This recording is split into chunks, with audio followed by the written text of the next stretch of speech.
Hey, happy Sunday. Good morning, YouTube.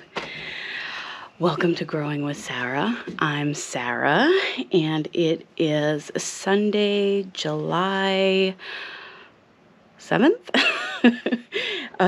And we're going to do a garden tour this morning. So, I hope everybody had a wonderful 4th of July and a wonderful and safe 4th of July.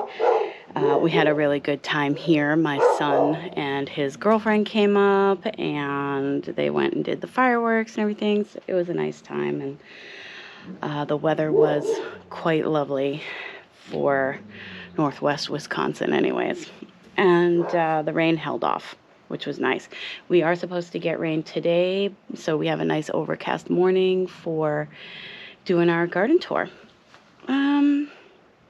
I am going to start just quick here with the house plants because I had a little overnight visitor came in and dug up some of my plants here. And this is the chipmunk. I'm sure that he deposited some sunflower seeds in here, but otherwise all the houseplants look happy enough to be outside. They do need to get some water. Looks like he dug up in my monstera as well. Oh yeah, look at that. Look at all those sunflower seed hulls. Look at this little bugger. Oh my goodness. He's just... look at this. So this is from the begonias that we put in last week. Just an empty cell. He came in here and just popped a whole bunch of sunflower seeds in here. He popped a whole bunch of sunflower seeds in here. He popped a whole bunch of sunflower seeds in here. Look at this. He is busy. A busy little guy. He's not really putting them in places where they can grow, though, so maybe not the smartest little guy. Hanging baskets are looking great. We're really starting to see some growth now that it's getting warmer. We have been staying above 50 degrees overnight, so we are starting to see some nice growth in all of these little annuals, and some stuff still struggling to come back from the rain, but it's getting there. The calla lilies look gorgeous. I'm not seeing any flowers yet, but these calla lilies are ones that I overwintered, so I was really just happy to see that I even kept them alive. But it's looking good. We did have a deer come through and do some damage to a few of the hostas. He got my woo-la-la, which made me pretty sad. But overall, nothing too damaged. Considering how many hostas I have, he didn't do too bad. A little shade area is looking really nice. The lamium that I put in a few weeks back, like, it didn't even miss a beat coming out of its pot. It's beautiful. I love it. I'm so glad I was able to find that. This is creeping, like Virginia creeper or something like that, this stuff is called. It's pretty invasive around here. It does get pretty in the fall, where it gets nice fall color and stuff like that, but it grows up all the trees and will just suffocate your trees and pretty much anything else that it gets. Yeah, you see this? It just will get right up in these trees. It's terrible. And you really have to make sure you throw it away, because it'll just spread all over. I did put in a few new plants, some trillium. These are dormant, dormant roots of trillium. I did some trillium, I did some Jacob's ladder, and I did some Solomon's seal. So I think I have 2 bunches of the Trillium in here. We won't see this stuff until next fall. I mean, till next spring. But it's going to be a really nice addition. So this is Jacob's Ladder right here. Jacob's Ladder. And then I believe I have the Solomon Seal further down here because it's so tall. Yeah. So this is where the Solomon Seal is.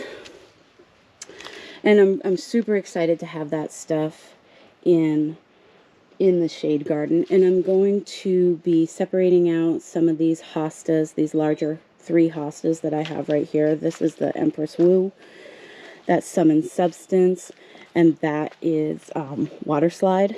I'm going to be separating all 3 of these out and just moving them downwards. You know, putting the separation pieces out down this side of the shade garden. That is a project that's going to happen here soon. This is daisies that got cut back because they got completely demolished by the rain. But that is why I put the Jacob's Ladder in here as well, because I kind of want to have something that's a little more long-lasting there than the daisies. So, got some Astilbe coming on. This one looks like it's going to get a little bloom on it. All these hostas survived the deer attack. Looking lovely. This is also an Empress Wu here. That could probably get separated out. Yeah, I could definitely get 2 plants off of that, so I'll probably dig that one and separate it. Really, it was in here that kind of took the damage. We do have some Astilbes getting ready to bloom here and here. And then the Bridal Veil. I'm excited that this is going to bloom because I just put this in this year. But you can see this is the Humpback Whale. Took a real hit. Still going to get some little flowers. I don't know if I'm going to cut that little flower stem off or not, because it just seems so pathetic sticking up out of the ground like that. But at the same time, it's pretty much all that's left of that hosta. So I just want to hang on to it. Same with this one. And this was just a Walmart one, but it was pretty. And he took that one down. And like I said, he got the Woo La La. I mean, he went to town on the Woo La La. I may actually end up digging this one too, because it looks like I could probably get 2 good clumps, maybe even 4 small clumps off of this plant, and then I can spread those down there as well. This one also took a hit. This one is called Post-it. It's very sweet when it's not sticks. He took this lily out. Oh, I mean, he just brutalized this lily. But, you know, them's the breaks. Like I said, I have a lot of hostas, so he could have done a lot more damage. And let's see, the Serendipity alliums are starting to really get close to bloom here. I had heard something about alliums where, I forget now who was talking about it, but saying that a way that you can tell with garlic that it's ready to be picked is that its flower heads, like the scapes on the garlic, will unfurl and stand up straight. And I was like, oh, I never leave the scapes on my garlic. I always cut them and pickle them. But I thought, oh, that's pretty smart. And then you can really see that with these Serendipity alliums. Like, they start out so furled, and then they get straighter before they bloom. So just a little allium fact there. And so I did dig up the Autumn Frost sedum from, or Autumn Joy. I always get those mixed up, I'm sorry, but it's Autumn something sedum. I think Autumn Frost is a hosta, and Autumn Joy is the sedum. So I dug that one and I split it into 2, and we'll see it in the backyard. It's doing great. This one is beautiful. It's going to be really stunning this year. And then after that's done in the fall, I'm going to dig that one, break it down, and move it too, because it just doesn't, it's just kind of out of place having the one you know, at the end of the walkway. But yeah, I'm going to leave it so that it gets to have this beautiful bloom here this fall, because it'll be gorgeous. And the begonias that Lily put in look fantastic. Look at that. Sunflowers from the chipmunk. We're going to see them everywhere. This hosta just took a massive hit. It even ate the flowers off of that one. Really, just when the ones he did eat, he got his fill off of. I've got these dianthus in here giving really pretty color. These sweet williams are getting ready to bloom here. The daylilies are starting to throw out their blooms. I'm excited for that. I love daylilies so much. This sweet william has been in bloom for weeks and weeks. I love sweet william for that. They really stay and hold their color for a long time, even as they start to age out. And you can see this one is really starting to age out. It still holds that color and shape for a long, long time. So you get a lot out of them. This plant here is the Boom Chocolata hardy geranium. Oh, I mean, I had only ever seen it on TV, on YouTube, on other growers' channels, and this color is just, it's like heavenly. It's gorgeous. I'm totally in love with it. And again, this is one that I just put in this year. It still has tons of buds coming, and I've seen how big these can get. I'm hoping that I get that type of growth out of it over the years, and I'm in love with it. It's really just a gorgeous plant. The dark of the leaves, against that color, oh yeah, it's really stunning.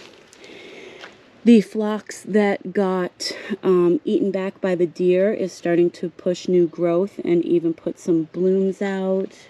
I'm excited for that. So even these illumination ones, is that what they are? Oh, luminary backlight. That's what those called. These are proven winners. We're starting to put new growth on. So I will have phlox this year. It's just going to be quite a bit later than the norm. This one here, starting to put on a little bloom head, lots of new growth. Yeah. That's kind of one of the tricks you have to do with when you have deer pressure, is buy plants and grow plants that can handle and even sometimes get better after they've been pinched back a little bit. And phlox just happens to be one of those types of plants. You can see this one, like you can see here where this got eaten back, right? And that middle stem threw out 2 new stems. Beautiful new growth. Same thing all in here. And that's what the flowers look like. So they'll be really pretty. The heuchera, the wine color heuchera, some of them are starting to finish up their bloom stalks. I'll be coming in and like cutting that one, a few stems off of that one in a little bit. This one here, they're just starting to fade out and fall. I'll be cutting those back. The coreopsis is pretty much done. Got to come in here and trim back some of the finished stems. This heuchera is still looking gorgeous. Actually, this whole little area right here is looking really pretty right now with the nepeta. I've got to come in and clean that up, but there's all new buds coming all over the place. So I'm going to come in and just clean up some of this older stuff that's finished, and all the new stuff coming. And the Love Parade yarrow is really putting on its color now. These are just the sweetest little flowers. I love this. I was reading up on this, and another name for it, because you can see how different the foliage is from other yarrows that are more that sort of ferny, wispy foliage. This is called a Siberian Achillea or Siberian yarrow in some areas. So if you're looking for it and like Love Parade doesn't come up, you can maybe search by Siberian yarrow. And it also is, I mean, I grew this all from seed. So it's stunning. The first year it really didn't do very much, but it came back, it multiplied. And I'm just going to have a really nice show from this year with the grass, with this heuchera that just keeps on giving. This one, so many bloom stems, and this is another one that it's like it ages out, this darker color, but it still looks gorgeous against the more hot pink of the newly open blooms. It's just beautiful, just beautiful. And so this here is also, I think I've talked about this. This is also an Empress Wu. It's much smaller than the other two, and it's only like the one clump, even though they all went in at the same time. So this one is going to get dug and put over to the south side of the house, to the shady area. These heuchera are gorgeous. There's a few sort of burnt leaves in here, easy enough to clean out. On these lighter color ones, like this area gets morning sun till about noontime, and I think that even is a little bit too strong for something this light colored, but they are gorgeous. The mounding habit of these two heucheras makes me so happy, and I may even think about moving these over to the shadier half of the front yard, because this one definitely is taking more stress from the sun. You can see the burnt, and these won't flower until later in the year. These ones are later for whatever reason, but they take a hit from the sun, even though it's just morning sun. It's just long enough to kind of beat them up a little bit. So I may end up moving these two. And now that I have these spirea in here, it'll be okay to kind of move some of this stuff out, because those will fill in as the years go on. And I am definitely moving these. All the Siberian iris that I have in here are getting moved out. There's no sign that these are going to flower in any way. And they've been here for at least 2 seasons. So it's just not enough sun for them. And so those are going to get moved out. The Brunnera is gorgeous. I love Brunnera. It's a all seasons, well, not winter here, because obviously winter is brutal here and everything gets covered in snow anyways. But, you know, spring, summer, fall interest in my garden, and it's stunning. This is the Queen of Hearts. The texture is so soft. When you touch the leaves, the design of the leaf it's like silver. It really is like a metallic-y silver on there. It's gorgeous. I suggest Brunneras of all kinds, shapes, and sizes. Definitely going to be putting more of those into the garden over the years here. This is the Going Bananas daylilies here. I've got 1, 2, 3 of those. So once those hit with the Love Parade and the Nepeta and that heuchera there, this is, I mean, right now this is like my favorite spot in the garden. But once those start to open up, which will be soon, we're gonna have flowers soon, this is just gonna be the spot to be in for my garden for a little while. And I did have some flowers coming on of this Bernardine clematis. It's small, but it's trying this year. So I'm not going to move it because it did get the flower. We'll see. Maybe it just needs a couple more years to get stronger. This is the Eileen's Dream. Going to throw out a flower for us this year. I'm super excited with that because I thought I was going to have to move it, but I'm definitely not going to move that now. I think it's going to be lovely with everything that goes on in this corner. This Spirea is gorgeous. I actually just came in and cut some long stems for a bouquet, and the pollinators loving it. You can kind of see stuff floating all over this thing. They absolutely love it. The new phlox, this is the fashionably early. These are starting to finish up. I'm going to come out and trim these off, and then there's some new buds coming on. The gigantium alliums are so cool. These are so cool. Oh my goodness. I swear every day I come out here and they're bigger. Absolutely gorgeous. Oh, I want to have just millions of them, but I'm not going to. I probably will not get more gigantium alliums this year. I'm looking maybe at like the Mohican alliums, or something more drumstick, like something a little bit smaller that I can work into this bed. I love the serendipity alliums so much. That's what drove me to get these bigger alliums, and I'm just hooked. Definitely hooked on the alliums. I can't wait to have them kind of blooming all over. And it seems like you can get different bloom times out of them, so that's good too. Like in the sun, you can kind of control the bloom time with the amount of sun that things get. So that's great for my yard because I have so many different areas of sun. And this looks even pretty just looking down in this direction.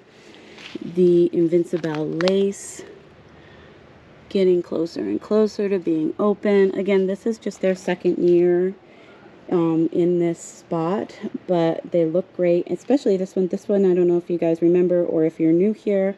If you're new, welcome, of course, and if you have been with me all summer, thank you so much. And in the beginning of this season, this was looking like I thought it was dead. It had quite a few branches that looked really bad, but it has flushed out really nicely, and I'm super happy that I didn't lose that, because I have 3 of them. So I have this one here in the center, and then another one there. So it's kind of a, it's kind of part of the design here, part of the landscape. So I didn't want to lose one and then have to bring a whole new one in, but they're looking great. This one is probably the best. It's just in. I love the flat, like lace cap flowers on a hydrangea like that. So this is a different yarrow.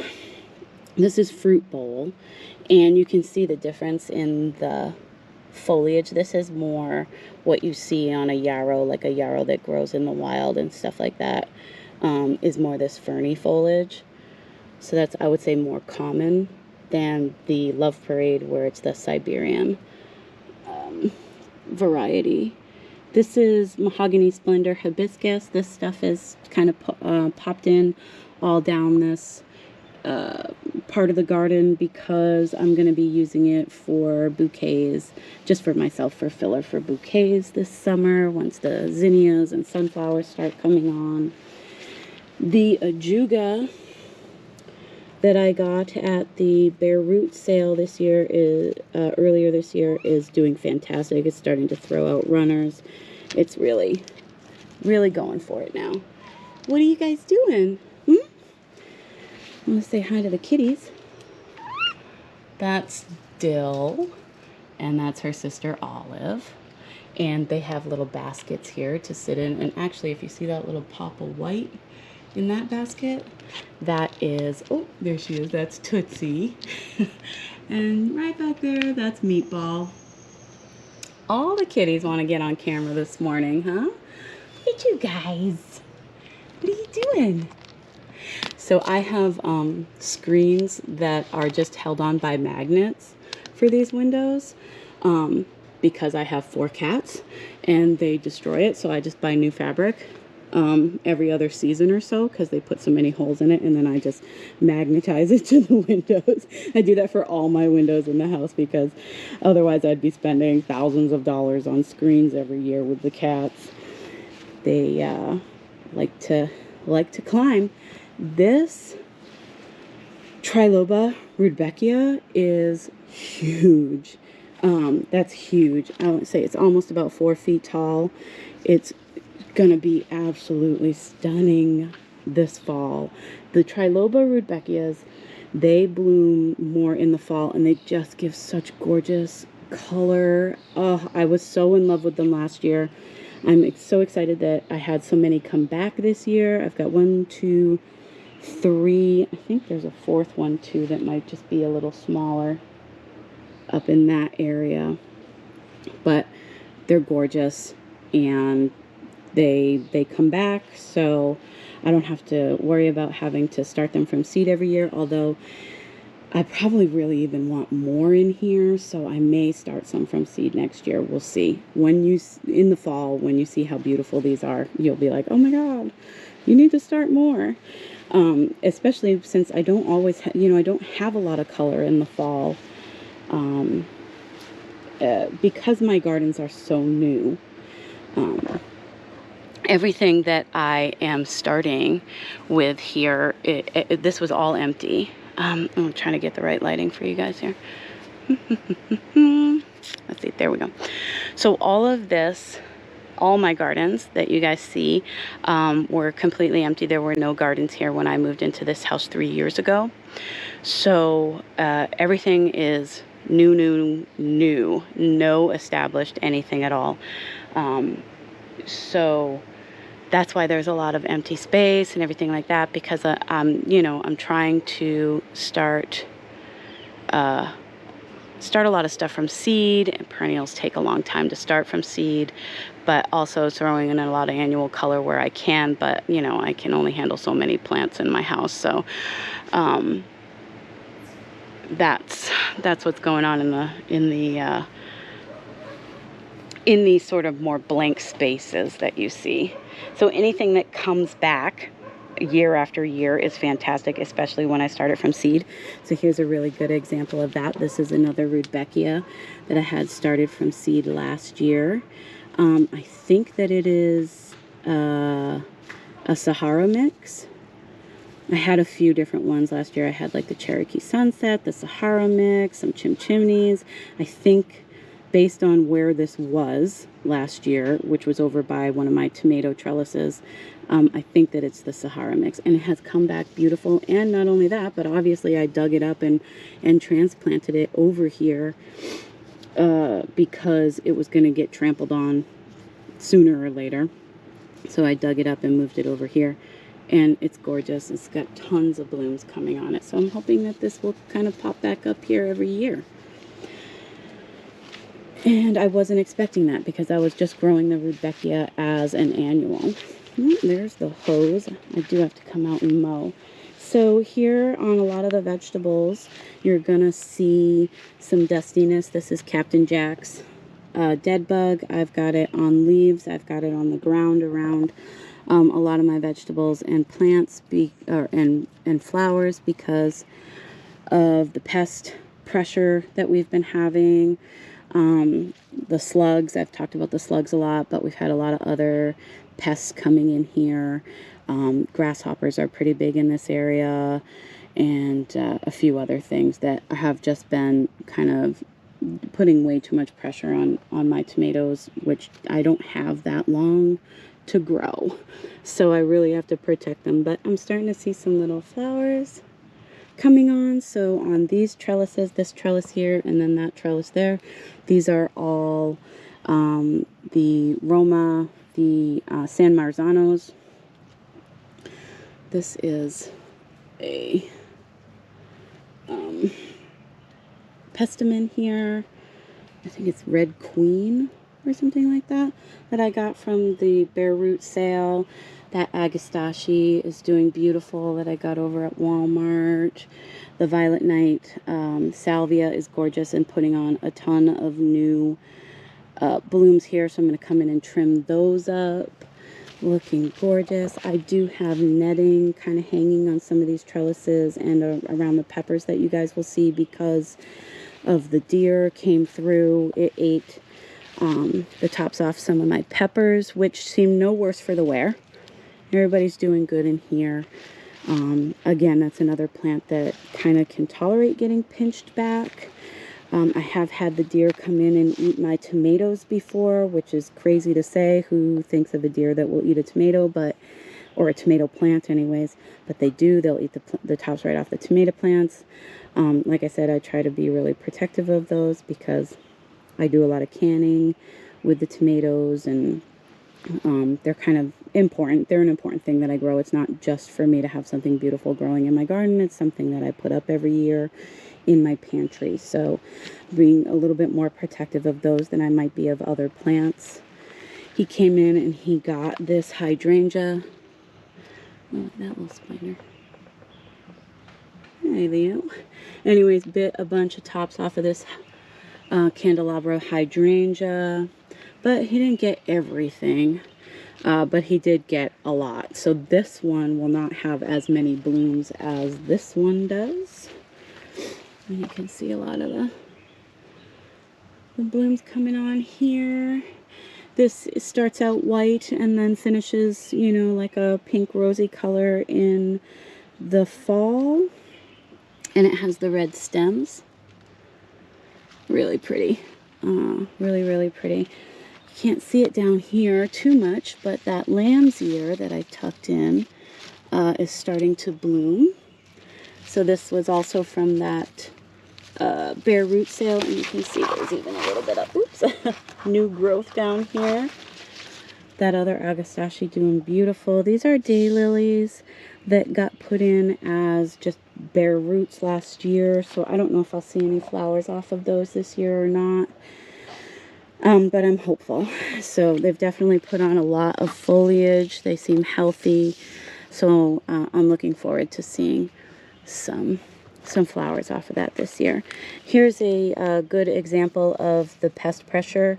So I'm guessing that this was the grasshoppers. So this is a marigold. See that sad little flower there? There's no leaves left here. It's been completely stripped right down. Hopefully this will bounce back. It's definitely not dead yet, so we may see that bounce back as the summer starts to get warmer here. But I don't know. This tomato looks great. Got a little bit of flowers coming on there. There's cosmos all over the place that just self-seeded from last year. So that's nice. There's also sunflowers. So this is another place where the chipmunk has just thrown in sunflowers. That's what I haven't really mowed around here. There's sunflower here. This is a sunflower that the chipmunk planted here. I'm just going to let that be. The planters on the porch, some are doing well. Sorry for the little mess up there. My son and his girlfriend were here for 4th of July, and I haven't cleaned up quite yet.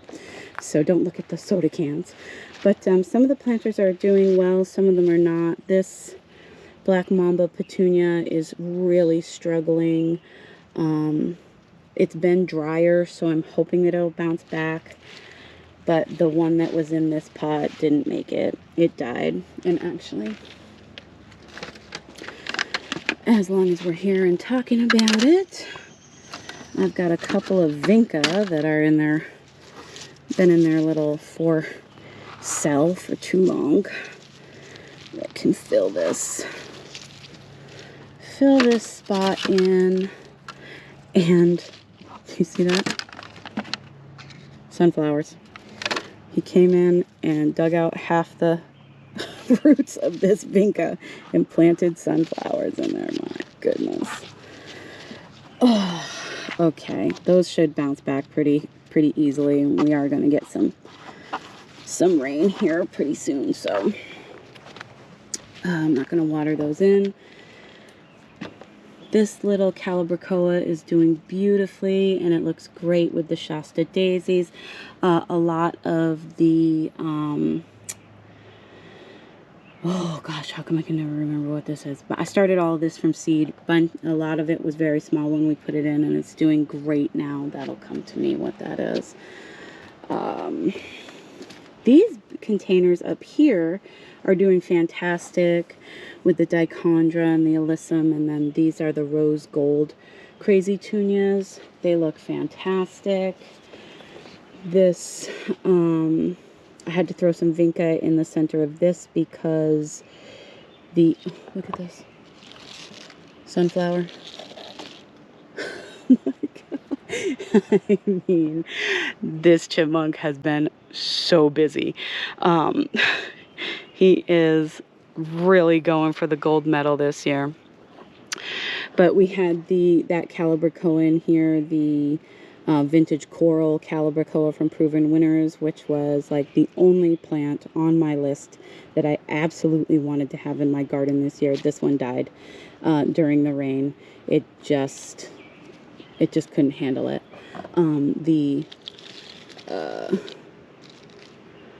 Purple Heart, fantastic. So this is another plant that I overwintered this year, and it got kind of leggy being in the house, and I didn't cut back the legginess because I liked the way it draped out of the hanging baskets, but now it's putting on all this new growth here at the base, and it's gorgeous, really gorgeous. Got this umbrella up when we were sitting out here. We needed a little shade, but I've got I popped some basil in these containers with the geraniums, and then there's some nasturtiums in the front here. You can see that something was in here eating these nasturtium leaves, but they seem to be doing okay. The basils are all right. One of the issues with the chipmunk we're gonna see here is in the green stalks. So in the green stalks, Lillian and I came out, we did some lettuce. Lettuce is looking gorgeous. We threw some of the tip-top nasturtiums in here. They have started to germinate and are looking beautiful, but also in all these empty spaces that you see, we had green beans, jade bush beans. And what happened is this little chipmunk has come in. He's dug all around in here, and he has taken all of the green beans. I mean, there's no beans in here. I've been through some of them looking to try and find the beans, and he's taken them all. And he has replaced them with sunflowers. Unbelievable. So as cute as he is, and as funny as it is that he has planted these sunflowers all over my garden, he is wreaking a little havoc on my produce for the year. So I am going to be starting green beans in some like cells, and I've never done that before because I have heard that green beans, kind of like cucumbers and squash and stuff like that, they don't really like to be started that way because they don't like to have their roots messed with after they've started to grow roots. But I'm gonna do it. So because I know that I've put out at least 80, probably 100 green bean seeds this year, and I've only got like maybe 10 or 12 plants. So I've tried doing a couple of successions, and he just keeps coming in and taking them. So I'm gonna start them in cells and hope for the best. Okay, so let's look at this one. So this is that vintage coral Calibrachoa from Proven Winners that is just so gorgeous. I love it with the bacopa as it spreads into the bacopa. I absolutely, oh God, love it with the Purple Heart. It just is everything I hoped it would be and more. I love the Calibrachoas from Proven Winners, the Super Tunia, or not super, the Super Bells, I believe they call them. They are always so amazing. They put on tons of blooms, and yes, I feed these. I do feed these once a week, but even without that. I'm not giving them any kind of super booster or crazy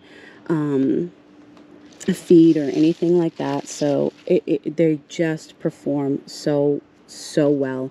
The other one that I really love is the Dreamsicle orange one. Oh my god, it's absolutely gorgeous. Anyways, I wish that the other one had survived, but they don't like to have a lot of water, and the rain just kept coming, inches and inches and inches of rain, and that one just couldn't make it. So this one did well. I don't know if the other container just wasn't draining as well, even though they both have the same drainage. It just is what it is there. I wish it had survived, but it's okay. I got this one, and it's just exactly everything I hoped it would be. So same deal with the chipmunk and this green stalk. You can see all these empty spaces had green beans in them, and he has just come and devoured them. I don't know where he's going with them, but he's taking them away.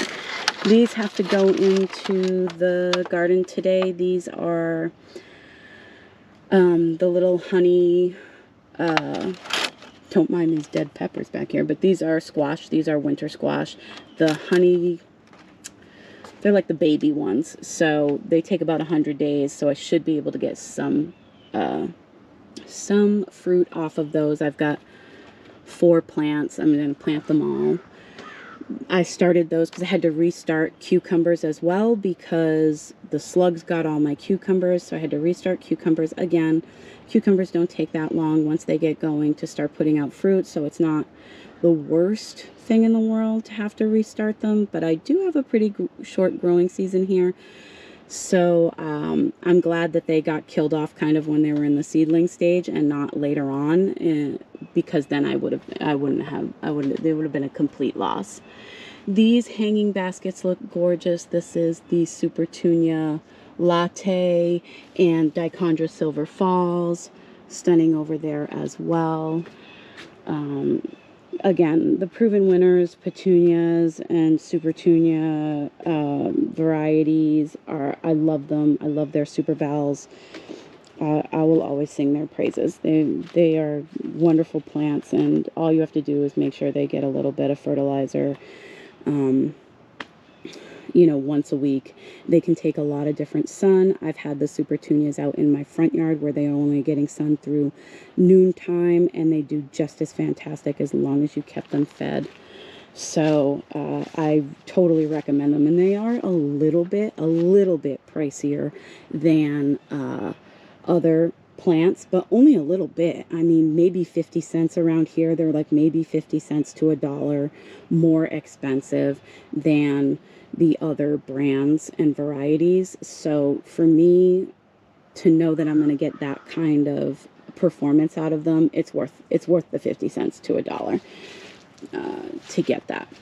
These what are these? These are the delphiniums, the Magic Fountains Dark Blue, and then this is the Magic Fountains Cherry, are gonna bloom, and they're gonna be beautiful blooms too, not just like a little bit. They've got blooms coming all over the place. I'm so excited. These I just got at Menards this year for like $8 a pot. No, not even. I think I paid $4 a pot for the delphiniums. It was $8 for this clematis. And all 3 of these plants I've had outstanding performance from, considering that it's first year. I mean, this clematis is just growing. I've already had a couple flowers off of it. You can see, look at this. It's going to flower again right up here. Again, this kennel is 6 feet tall. So, and this is the Nellie Mosier clematis, easily would be going 8, maybe even 10 feet if it was going straight up still. But as is, I'm just kind of weaving it along. And then this clematis here, this is the Josephine clematis. It's on the back side of the kennel. It's planted down there, and it comes all up through here. And again, I'm weaving it through. No flowers off of this one yet, but soon. soon we should see some flowers off of this clematis. Some of these pansies are really struggling, but you know, pansies, they don't last forever.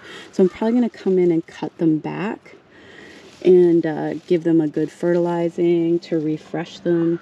The nasturtiums that Lily popped in here, some of them got dug up and some of them have started. So these are all tip-top nasturtiums in here, meaning they're a smaller varieties so they can be grown in these little pots. But like, look at this pansy. This is just unnecessary suffering in here. But then these are little pansies here too that are just kind of getting their start. So those will fill in as the summer goes on. The hollyhocks look fantastic, but I did have to throw some Captain Jacks on these because you can see they're getting sort of lacy. That's grasshoppers. And I also ended up having to throw some netting over this entire area because the deer did come in and eat a bunch of leaves off of these hollyhocks. So that was a bummer. But he didn't get any of the blooms, so we'll still get the flowers coming on, and it's going to be gorgeous. These are the black Negra, I think they are, Negra hollyhocks. They're gorgeous. He did eat my stargazer lilies. That was sad. Yeah. Strawberries still have netting over the top of them because the, oh no, this nasturtium is popping through the netting. Don't pop through there. Don't do it. Because not only was the deer coming in here, but the slugs were coming in here and getting at the strawberries, and the chipmunk was coming in here and getting at the strawberries. So the deer came in and ate a ton of leaves. You know what? I could probably pop this off now. And off of the strawberries, but they seem to have bounced back a lot.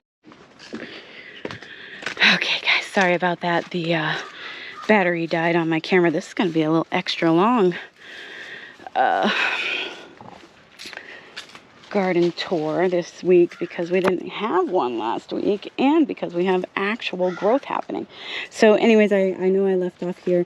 We had the netting on because we were having slug pressure, deer pressure, and chipmunk pressure in this bed.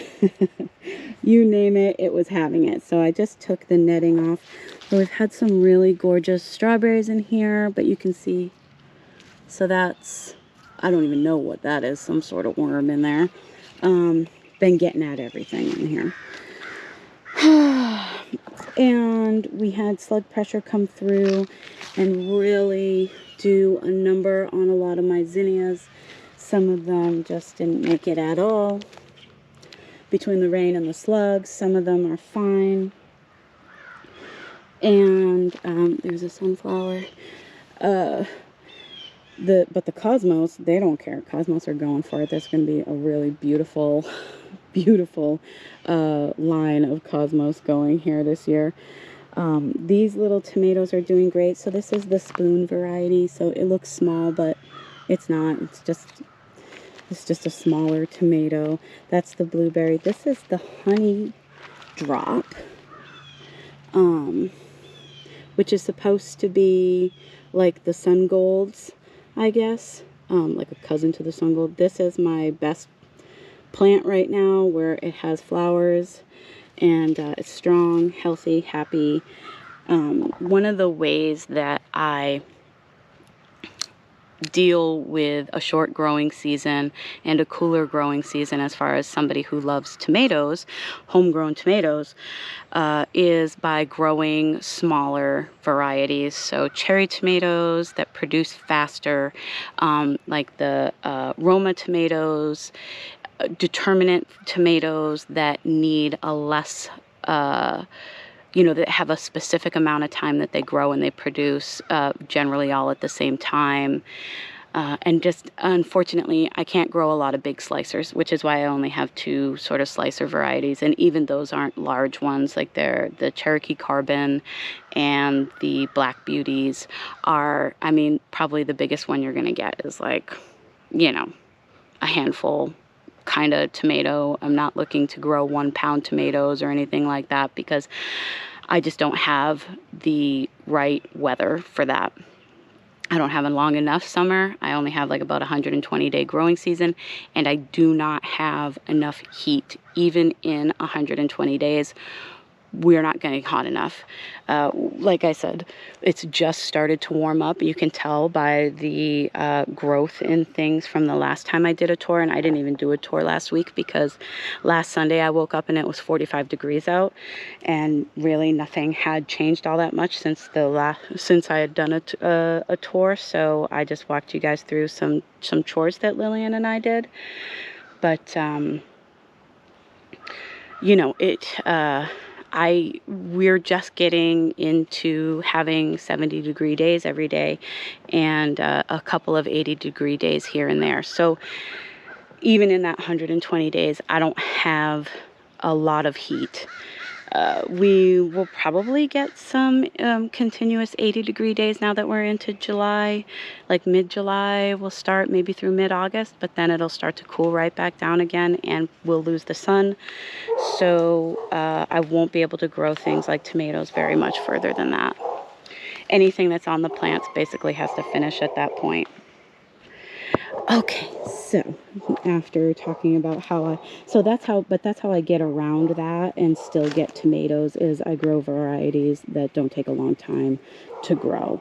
And there's a lot of really good cherry tomato varieties out there. For most, I mean, a lot of people, their favorite tomatoes are cherry varieties anyways. I do like a good slicer. I go for the richer tomato varieties in my slicers. Like I said, Cherokee Carbon and the Black Beauty, because I really love that more rich tomato taste. And, you know, yeah, you got to work with what you got. That's what I say. You may not be able to grow Abe Lincolns and things like that, but you can still get plenty of tomatoes. And I always put tomatoes up every year. That's why I grow the Romas, and I get plenty. So you just got to learn what your area will let you have and then grow that. So here's some green beans that did make it past the chipmunk pressure and the slug pressure, but now are dealing with the other types of pests, just worms, whatever, grasshoppers. It's not a great green bean year. This is all stock in here that I don't know what happened with all this stock. I started it from seed. It was doing fantastic. I got it out in the cool time of year. It's been very cool. This stuff should be growing. It's like it hasn't put on any growth at all. None of the stock varieties that I started this year are putting on any type of growth after getting put into the beds. I'm not sure what's going on there. But I have a plan for that, where I am today going to be starting some fall crops like that I don't usually grow, like broccoli, cauliflower, even some kale, probably stuff like that. And I'm going to be pulling all this stock out because at this point it's just wasted space in my garden beds. It's not covering anything. The soil is getting kind of hard and dried out. I need stuff in here. So I'm going to be starting that, pulling all the stock out. I mean, maybe I'll leave a few because it breaks my heart to have to pull out plants, but like maybe ones that are showing some sign of growth. But like this, look at it. There's nothing. These have been in these beds for well over a month and a half. They should have growth on them. It's a little frustrating to me. And so, and look, and they really haven't had any pest pressure. There's just no reason. Just no reason for that. I am disappointed in you, stock. So, yeah, so that's what's going on there. I've got some celosia in here that's doing just fine. Celosia likes the heat more around here and seems to be starting to perk up a little bit. There's a sunflower. This nasturtium is my first nasturtium to bloom. I have to tell you, I don't even know what this variety is. I plant so many nasturtiums, and this might not even have been one that I actually planted. This could be something that wintered over from last year or so, but it's gorgeous. It's gorgeous and got me thinking it is actually summertime out here. So beautiful, beautiful, beautiful. I love nasturtiums. And they really do fantastic here, again, because we don't get that heat. So I'll grow nasturtiums everywhere, all over the place. I love them. And they give me tons of color, tons of foliage, and it lasts pretty much the whole season until frost. All the onions that I have in are doing really fantastic. So it's been a great year for onions, alliums of all kinds. And I'm super thrilled with that. You know, some things succeed and some things don't. So I always plant a ton. These ranunculus have been really beautiful. I think I've cut most of them for bouquets in the house. And I've gotten a few different variety or variations on the color. So these were packages that I purchased on clearance last year. And they just said they were red. But some of them have been more of like a single petal variety. Some of them have been super full like these ones. Some of them have been pink, red, reds that turn to yellow. And I've really been loving them. These daylilies are gorgeous. I can't wait for next year when they're a little bit more established.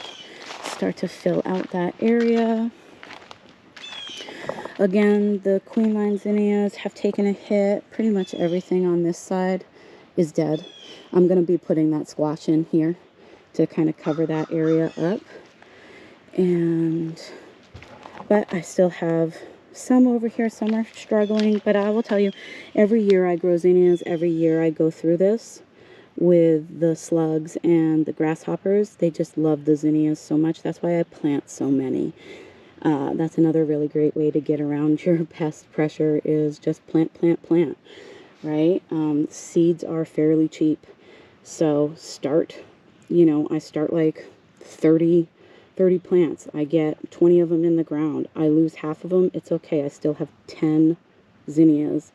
And that's a lot for a plant like that. So I'll be cutting off of those all summer once they get on. This Dahlia's got a little bud on it. I do not remember what any of the dahlia varieties are that I'm growing this year, so they'll all be a nice surprise once they start to bloom. I know that I thought they were all beautiful when I bought them, so this is straw flowers in here. They're doing fantastic. These are the Orange Wonder snapdragons. They're gorgeous. Really beautiful. Boop, boop, boop. And I think that is pretty much it for the garden tour. This one's a little extra long because we didn't have one last year. Oh, no, last week. All right, let's just talk quickly about the garlic because I'm going to end up pulling this. We'll be doing a garlic harvest video here pretty soon. So here's how, like I said, I go through and cut all the scapes off, so I'm not using the scapes to tell me when to pull my garlic, but I do use the browning. So you can see the tips on the top of all of this garlic is starting to dry out a bit, but I'm really looking for these leaves at the bottom to start to dry out. So the last, or the first two leaves, I guess they really are, on the bottom of the plant here, once those brown, once they both brown out nicely, I will come in and pull my garlic. So you can see the first leaves on pretty much every plant are starting to die back. The second leaves will be done probably in a week or so, maybe 2 maximum, and we'll be out here pulling garlic. And the garlic looks fantastic. I'm super happy with it. There's some really big stems in here. I mean, it's always kind of a crapshoot because they grow underground and you can't see them. until you pull them, but the stem size is usually a pretty good indicator of a good bulb. They say, you know, that the amount of leaves that the garlic has too, same with onions, the amount of leaves that, or blades, I think they call these types of leaves, they say is indicative of how big the bulb will be underground, but we'll see. It won't be long now and we'll know for sure how our garlic harvest is, but for the most part this stuff looks fantastic. And I'm going to pull this out. There's a ton of dill that has self-seeded in here. So once I pull the garlic, the dill will get on. I also have a Rosella cherry tomato in here and some smaller onion varieties. The gladiolas really got rusty and kind of gross with the rain.